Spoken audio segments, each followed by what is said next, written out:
Awal kisah terjadi di sebuah rumah sakit. Seorang anak terbaring lemah, terluka parah.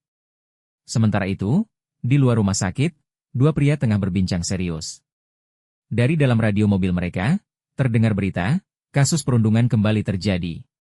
Kali ini, melibatkan 6 siswa laki-laki dan 2 siswi dari SMP Nungwang, di dalam kamar perawatan, Seyang terbangun dari mimpi buruknya. Dalam mimpinya, ia melihat bibinya datang menjenguknya. Saat tersadar, suara bibi itu masih menggema di telinganya. Namun, sebelum sempat memahami keadaan, tubuhnya mendadak kejang-kejang. Ingatan akan 8 sosok yang menghantuinya kembali menyeruak. Dokter segera datang dan menyuntikkan obat penenang. Rasa sakit menyentaknya kembali ke kenyataan. Baru saat itulah Seyang menyadari sesuatu yang mengejutkan. Ia telah terbaring dalam kondisi koma selama 9 bulan. Di sisi ranjang, bibinya menangis. Dengan suara bergetar, ia menceritakan betapa ia telah berusaha melaporkan kasus perundungan ini. Namun, tak ada yang peduli. 8 pelaku hanya mendapat skorsing, tanpa hukuman yang berarti. Sementara itu, kedua orang tua Seyang yang telah berusaha mencari keadilan, akhirnya menyerah pada keputusasaan. Mereka memilih mengakhiri hidup, membakar diri mereka dalam aksi bunuh diri yang tragis. Seyang mendengar semuanya. Air matanya mengalir tanpa ia sadari. Ia berharap, semua ini hanyalah mimpi. Seyang duduk diam sambil mendengarkan cerita dari bibinya. Bibinya menjelaskan tentang kedua orang tua Seyang yang memilih mengakhiri hidup mereka dengan membakar diri. Sementara itu, 8 orang yang telah membuli Seyang hanya mendapat hukuman selama 2 tahun. Orang tua dari para pelaku perundungan akhirnya mengadakan konferensi pers untuk meredakan kemarahan publik. Semua ini terjadi setelah video tentang kedua orang tua Seyang menyebar luas dan bahkan menarik perhatian presiden yang datang berkunjung. Namun, semua itu tidak mengubah keadaan bagi Seyang. Setelah keluar dari rumah sakit, ia dipindahkan ke sebuah rumah kecil di lantai atas dengan ruang atap. Seorang pria telah memperingatkan pemilik rumah dan para tetangga agar tidak bertemu atau berbicara dengan Seyang. Ruangan tempatnya tinggal berantakan, penuh dengan sampah yang berserakan di lantai. Ia menghabiskan waktunya di depan komputer, membaca berita terbaru tentang dirinya dan kejadian yang terjadi di luar sana. Suara ketukan terdengar di pintu. Seyang membuka sedikit pintu dan melihat seorang wanita yang sudah sering datang ke tempatnya. Wanita itu adalah terapis yang bertugas memeriksa keadaannya. Terapis itu masuk, melihat kondisi ruangan yang kotor, dan langsung menghela napas.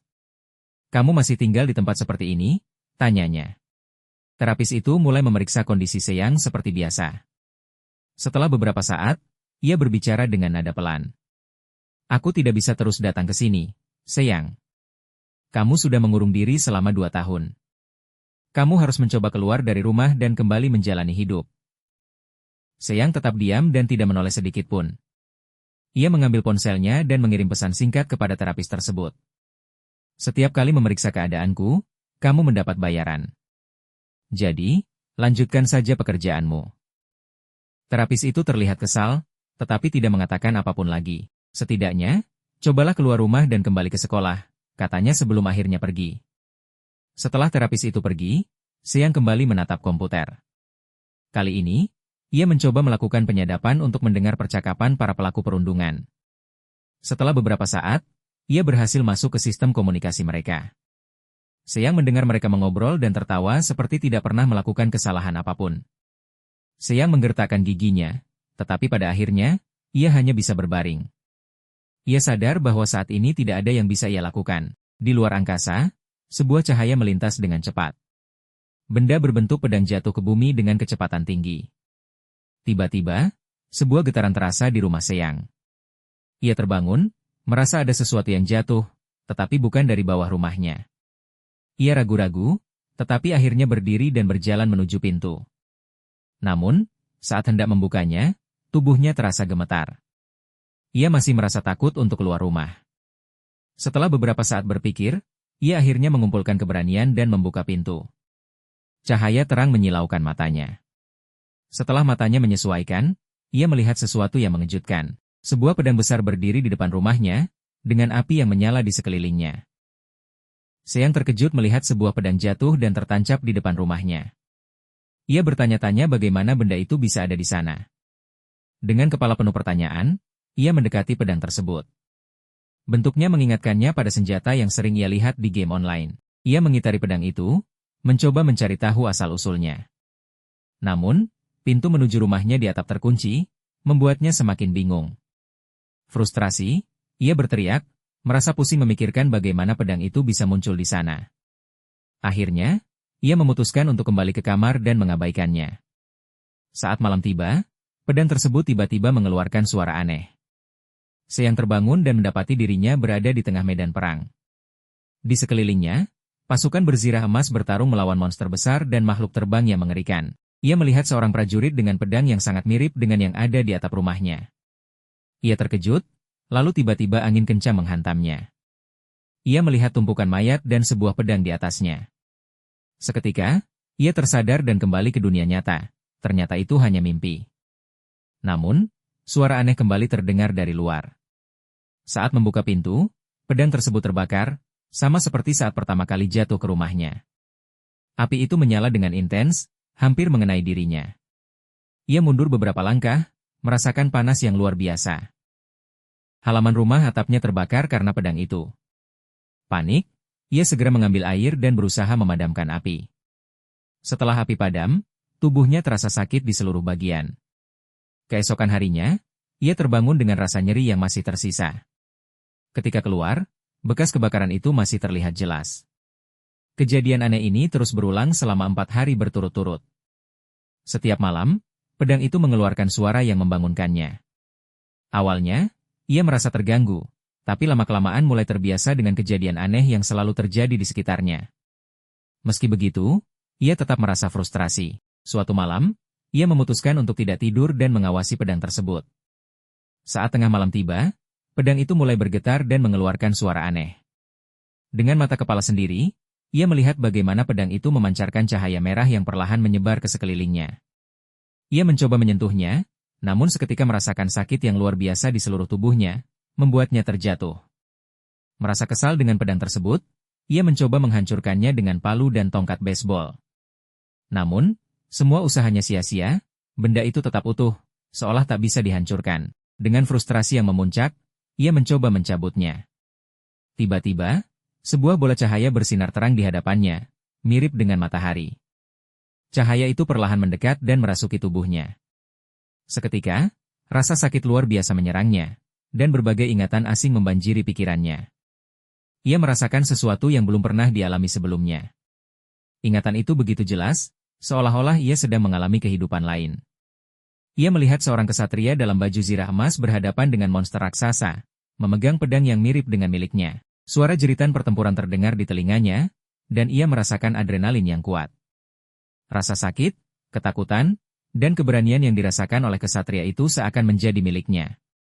Dengan sisa kekuatan yang dimiliki, akhirnya ia berhasil mencabut pedang tersebut. Begitu pedang terangkat, bola cahaya yang tadi ada di hadapannya lenyap, tetapi ia merasakan energi yang sangat besar di dalam dirinya. Namun, tubuhnya melemah, pandangannya mulai kabur, dan ia jatuh pingsan tepat di atas atap rumahnya. Malam itu terasa begitu panjang, dan ketika pagi tiba, ia masih tergeletak di tempat yang sama, dengan pedang di tangannya. Seyang terbangun dengan napas tersengal, ingatan yang seperti mimpi memenuhi pikirannya.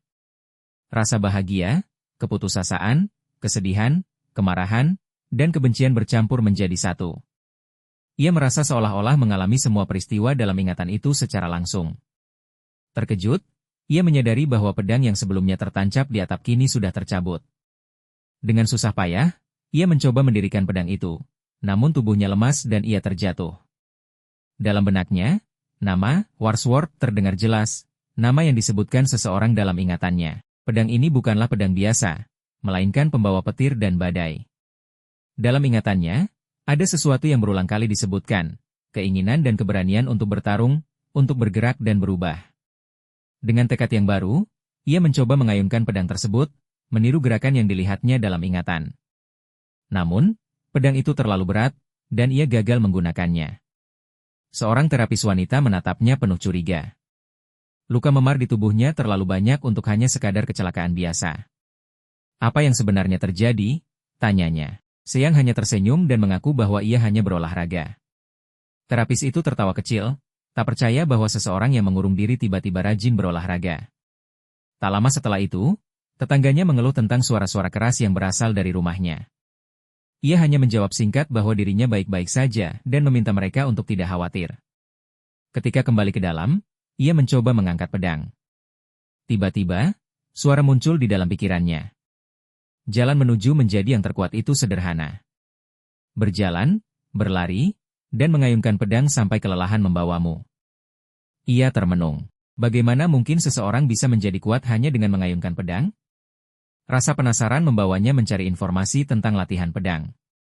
Dalam pencariannya, ia menemukan seseorang yang membagikan perjalanan latihannya dan merasa terinspirasi. Semangatnya membara. Tanpa memedulikan cederanya, ia mengangkat pedang itu dan mulai berlatih. Namun, pedang tersebut terlalu berat. Ia menyadari bahwa sebelum menguasai pedang, ia harus melatih kekuatan dan staminanya terlebih dahulu. Namun, ada satu masalah besar, ia harus keluar rumah untuk berlatih. Sudah 2 tahun sejak terakhir kali ia keluar. Keraguan menyelimutinya. Tetapi dalam ingatannya, seseorang membawa pedang selama 1 jam setiap hari dan melakukan latihan itu berulang-ulang. Dengan tekad yang bulat, ia mencoba push up dengan pedang di punggungnya. Ia yakin bisa melakukan 30 kali. Namun, baru 1 kali mencoba, ia gagal total. Ternyata, ia lupa satu hal penting, perutnya kosong. Ia kelaparan.